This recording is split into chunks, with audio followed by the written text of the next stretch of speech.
আমরা তো অজু ভঙ্গের ও নামাজ ভঙ্গের কারণ জানি, তবে ঈমান ভঙ্গের কারণ জানি না। সুতরাং কিভাবে ঈমান ভঙ্গের কারণগুলো জানতে পারবো? ঈমান ভঙ্গের কারণগুলো নিয়ে আমাদের একটা বক্তব্য আছে, বেশ দীর্ঘ, 25-30 মিনিটের, ইউটিউবে ফেসবুকে পাওয়া যায়, সেটা বিস্তারিত শুনে নিতে পারেন।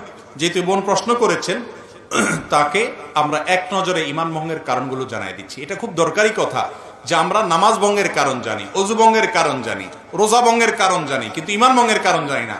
ঈমান কি ভাঙে না ভাঙে না? ভাঙে। তো ভাঙলে এবার ঈমান ভঙ্গের কারণগুলো বলতে পারবেন এরকম মানুষ কয়জন আছেন? হাত তোলেন। একজনও উঠার নেই। অজু ভঙ্গের কারণ জানেন যারা, তারা হাত তোলেন। সবাই জানেন, মাশাআল্লাহ। তাহলে অজু ভঙ্গের কারণ জানেন, নামাজ ভঙ্গের কারণ জানেন। অজু ভাঙলে, নামাজ ভাঙলে সেটা বড় বিষয় না ঈমান ভাঙলে সেটা বড় বিষয়? ঈমান ভাঙলে সেটা বড় বিষয় না? ঈমান কিসে ভাঙে আপনি যদি না জানেন, তাহলে জোড়া লাগাবেন কেমন? ভাঙলে আবার সেটা আবার নবায়ন করবেন, রিপেয়ার করবেন কিভাবে? রিপেয়ার যদি না করতে পারেন, আপনার বয়স 80-90 চলে গেছে, ঈমান কতবার ভেঙে বসে আছে আপনি জানেনও না, জোড়া লাগান নাই, তাহলে তো আপনি বেঈমান হয়ে দুনিয়া থেকে যাচ্ছেন। ডেঞ্জারাস না বিষয়টা? এই যে ঈমান ভঙ্গের কারণগুলো সম্পর্কে জানা দরকার আছে না নাই? আমি এক নজরে সংক্ষেপে বলে দিচ্ছি। ঈমান ভঙ্গের কারণগুলোকে ওলামায়ে কেরাম নানাভাবে ব্যাখ্যা করেছেন। মৌলিক কারণ খুবই কম। এর ভিতরে প্রসিদ্ধ একটা ব্যাখ্যা হলো যে ঈমান ভঙ্গের 10টি কারণ আছে। এই 10টি কারণের ভিতরে সর্বপ্রথম কারণ হলো শিরকে আকবর করা, আল্লাহর সঙ্গে কাউকে শরীক সাব্যস্ত করা। আল্লাহকে যেভাবে ইবাদত করছেন, একই ইবাদত কোনো পীর সাহেবরে, কোনো কবরকে করলেন। আপনি আল্লাহকে যেভাবে উপাসনা করতেছেন, সেই উপাসনাটা যদি কোনো মানুষকে করেন, আল্লাহর কে যে ইবাদত নিবেদন করতেছেন, সেই ইবাদত একইভাবে অন্য কোনো মানুষ বা ব্যক্তিকে বা কোনো বস্তুকে করেন, যেভাবে মুশরিকরা কোনো মূর্তির সামনে ইবাদত করে সে যেরকম শিরকে লিপ্ত হয়, মুশরিক হয়ে যায়, মুসলমানের সন্তান ঈমান আনার পর যদি শিরকে আকবর করে, তাহলে সেক্ষেত্রে সে কি হয়? মুশরিক হয়। এই বড় শিরক, এটা ঈমান ভঙ্গের কারণ। বড় শিরক কিভাবে হয়, বিস্তারিত হয়, এগুলো আমরা জানবো ইনশাআল্লাহ বিইذনিল্লাহ অন্য কোনো আলোচনায়। দ্বিতীয়ত, আল্লাহর সাথে বান্দার যদি কোনো মিডিয়া সাব্যস্ত করেন, কিরকম মিডিয়া? যে এর ছাড়া আল্লাহরে পাওয়া যাবে না। যেমন আমাদের অনেক ধর্মের ভাইরা মনে করেন যে আল্লাহকে পাইতে হইলে সরাসরি পাওয়া যাবে না, বিভিন্ন দেবতা ধরতে হবে, এই জন্য অনেক দেবতার পুজো করে তারপরে ঈশ্বর পর্যন্ত, আল্লাহ পর্যন্ত যেতে হবে। ইমানদার যদি মনে করে যে আল্লাহকে পাইতে হইলে আল্লাহর বিভিন্ন ভায়া আছে, এগুলো ধরতে হবে, ওনাদেরকে ছাড়া আল্লাহকে পাওয়া যাবে না, এরকম যদি মনে হয় এবং আল্লাহর ইবাদতটা তাদের মাধ্যমে করে, তাহলে সেটাও ঈমান ভঙ্গের কারণ। তৃতীয়ত, ঈমান ভঙ্গের কারণ হলো যে যদি কেউ মনে করে যে ব্যক্তি অমুসলমান, কাফের, ভিন্ন ধর্মের অনুসারী, বেঈমান, ঈমান আনেন নাই, মনে করে যে না তারটাও ঠিক আছে, তাহলে এই লোক বেঈমান, এই লোক ঈমান থেকে খারিজ হয়ে যায়, এটা ঈমান ভঙ্গ হয়ে যাওয়ার মতো কারণ। কারণ আপনি একটা লোক আল্লাহর প্রতি অবিশ্বাসী, আপনি বললেন না তারটাও ঠিক আছে। আমাদের অনেক মুসলমান ভাইরা আছে আজকাল, তাদের বিশ্বাসগুলো গোলালু মার্কা বিশ্বাস হয়ে গেছে। তাদের বিশ্বাসগুলো এখন আপনার শৈথিল্য প্রদর্শনকারীদের বিশ্বাস হয়ে গেছে। কিরকম সেটা? বলে যে সব ধর্মই ঠিক আছে। এরকম কিছু সুশীল আছে না, সুশীল, এই সুশীল টাইপের মুসলমান আছে কিছু, যে বেশি ভালো সাজে, বলে যে সব ধর্মই ঠিক আছে, সব ধর্মই তো ভালো কথা বলে। যেই ব্যক্তি আপনার মালিকের অস্তিত্বই স্বীকার করে না বা মালিকের একত্ববাদের স্বীকৃতিই দেয় না, সে কিভাবে ঠিক থাকে?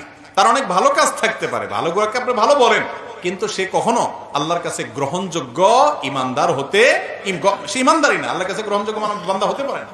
এই জন্য যে বেঈমান তাকে বেঈমান মনে করতে হবে, যে ইমানদার তাকে ইমানদার মনে করতে হবে। তার সাথে আপনাকে মারামারি করতে কেউ বলেনি, তারটা সে করুক, বাধাও দিতে বলে নেই, তারটা সে করুক, কিন্তু আপনার মনে রাখতে হবে এটা ইসলাম, এটা কুফর, এটা ঈমান, এটা বেঈমান, স্পষ্ট থাকতে হবে। আপনি যদি গোলালের মতো সব পাকায় ফেলান, এটা কিন্তু ঈমান ভঙ্গের কারণ হতে পারে। 4 নম্বর হলো, যদি কেউ মনে করে নবী করিম সাল্লাল্লাহু আলাইহি ওয়াসাল্লামের আদর্শের বাইরে অন্য কোনো আদর্শ আরো উত্তম আছে, বেটার আছে, এটা ঈমান ভঙ্গের কারণ হতে পারে। 5 নম্বর হলো, যদি কেউ নবী করিম সাল্লাল্লাহু আলাইহি ওয়াসাল্লাম যত বিধিবিধান নিয়ে আসছেন এর কোনোটাকে অস্বীকার করে, অপছন্দ করে, ঘৃণা করে, না এটা আমার ভালো লাগে না, ইসলামের সব ভালো লাগে, এই যে মেয়েদেরকে আল্লাহ তাআলা ছেলেদের অর্ধেক দিতে বলেছে, এটা আমার ভালো লাগে না। আছে না কিছু সুশীল এরকম বলে, আরে ভাই তোমার ভালো লাগাতে না লাগাতে কি আসে যায়, তুমি কি বুঝবে আল্লাহ কেন অর্ধেক দিয়েছেন? মেয়েরে আল্লাহ খরচের কোনো আইটেম দেয় নাই, আবার অর্ধেক দিয়েছেন কোত্থেকে? বাপের সম্পদ থেকে, মায়ের সম্পদ থেকে, আবার স্বামীর সম্পদ থেকেও ভাগ পাবে, সন্তান থেকেও ভাগ পাবে, মহর তো পাবেই। খরচ কিন্তু 1 টাকাও নেই। আর ছেলের খরচ সব জায়গায় আছে। শ্বশুর বাড়িতে গেলে মিষ্টি পোলটাটাও তার নিতে হয়, বাহর বাড়িতে গেলে ফলের প্যাকেটটাও তার কিনতে হয়, বউয়ের খানার টাকাও দিতে হয়, নিজেরটা তো দেওয়া লাগেই। তারপরে বলা হয়েছে তার 2 টাকা। আর মেয়েরে বলছে তুমি কাউকে খাওয়াইতে হবে না, মিষ্টি কোনোটার বিল তোমার দিতে হবে না, তোমার নিজেরটাও তোমার খরচ করা লাগবে না, স্বামী দিবে, তুমি শুধু তাকায় থাকবা আর অর্ডার দিবা বসে বসে। এরপর তোমাকে 1 টাকা দিলাম। বেশি দেওয়া হয়েছে না কম দেওয়া হয়েছে? কিছু ভাই আছেন যাদের মাথায় বুদ্ধি শুদ্ধি এত কম, এরা হিসাব নিকাশ বুঝে না, অঙ্ক বুঝে না, বলে যে ইসলাম মেয়েদেরকে ঠকাইছে, আমার এটা ভালো লাগে না। আপনার বুঝে আসুক আর না আসুক, আল্লাহ তাআলা যা বলেছেন ওর ভিতরেই কল্যাণ আছে, আপনি হয়তো বুঝেন না। আপনি মানুষ হয়ে, সৃষ্টি হয়ে আল্লাহর সব নির্দেশের রহস্য কিভাবে বুঝবেন? তো এই জন্য যদি কেউ আল্লাহর কোন নির্দেশকে, রাসূল সাল্লাল্লাহু আলাইহি ওয়াসাল্লামের কোনো বিধানকে অপছন্দ করে, ঘৃণা করে, এর ফলে ঈমান চলে যায়। আরেকটা হলো শরীয়তের কোনো বিষয়ে যদি কেউ বিদ্রূপ করে, ঠাট্টা করে, তামাশা করে, আছে না অনেকে দুষ্টামি করে ব্যঙ্গ করে, দায় নিয়ে ব্যঙ্গ করে, জিনিসটা সুন্নত হতে পারে, কিন্তু সুন্নত নিয়ে আপনি ঠাট্টা করলেন, রাসূল করেছে, বিদ্রূপ করলেন, তাহলে সাথে সাথে কি হয়ে যাবে? ঈমান হারা হয়ে যাবে। এটা ঈমান ভঙ্গের কারণ। ঈমান ভঙ্গের আরেকটা কারণ হলো ইসলামের শত্রু যারা, তাদেরকে যারা প্রত্যক্ষ মদদ দেয়, সহযোগিতা করে ইসলামের শত্রুতা করার জন্য, এরা মুনাফিক, এর ফলে ঈমান ভঙ্গ হয়। ঈমান ভঙ্গের আরেকটা বড় কারণ হলো কেউ যদি মনে করে কিছু মানুষ আছে এরা ইসলামের গণ্ডির, ইসলামের বিধিবিধানের ঊর্ধ্বে উঠে গেছে, এদের নামাজ কালাম পড়া লাগে না। কিছু পিসাব দেখবেন তারা নামাজ কালাম পড়ে না, বলে না বাবার এগুলা করা লাগে না, বাবা অনেক ঊর্ধ্বের জগতের মানুষ। আছে না এরকম কিছু বাবা? আরে ভাই, আপনার বাবা এত ঊর্ধ্বে উঠে গেছে যে তার নামাজ পড়া লাগে না? আমার নবীজি সাল্লাল্লাহু আলাইহি সাল্লাম তিনি মৃত্যুর আগ মুহূর্তে, বুখারীর হাদিস, যে 2 জন সাহাবীর কাঁধে 2 হাত দিয়া হেঁটে হেঁটে মসজিদে যে নামাজ পড়ার মতো ক্ষমতা ছিল না। যারা মদিনায় গেছেন জানেন, ওনার কবরটা ছিল ওনার বাসা, আর ওনার মিম্বরটা থেকে এখানে কতটুকু দূরত্ব, আমাদের প্যান্ডেল থেকে ওই প্যান্ডেলের মাথা এত দূর হবে না, এত কাছে। এইটুক যাওয়া, হেঁটে যাওয়ার শক্তি ছিল না। তখন 2 সাহাবীর কাঁধে 2 হাত ভর করে তিনি দাঁড়িয়ে তাদের শরীরের উপরে ভার ছেড়ে দিয়ে পাওটাকে মাটির সাথে হেঁচড়াতে হেঁচড়াতে টানতে টানতে নিয়ে মসজিদে নামাজ পড়ছেন মৃত্যুর আগ মুহূর্ত পর্যন্ত। আর আপনার বাবার নামাজ পড়া লাগে না?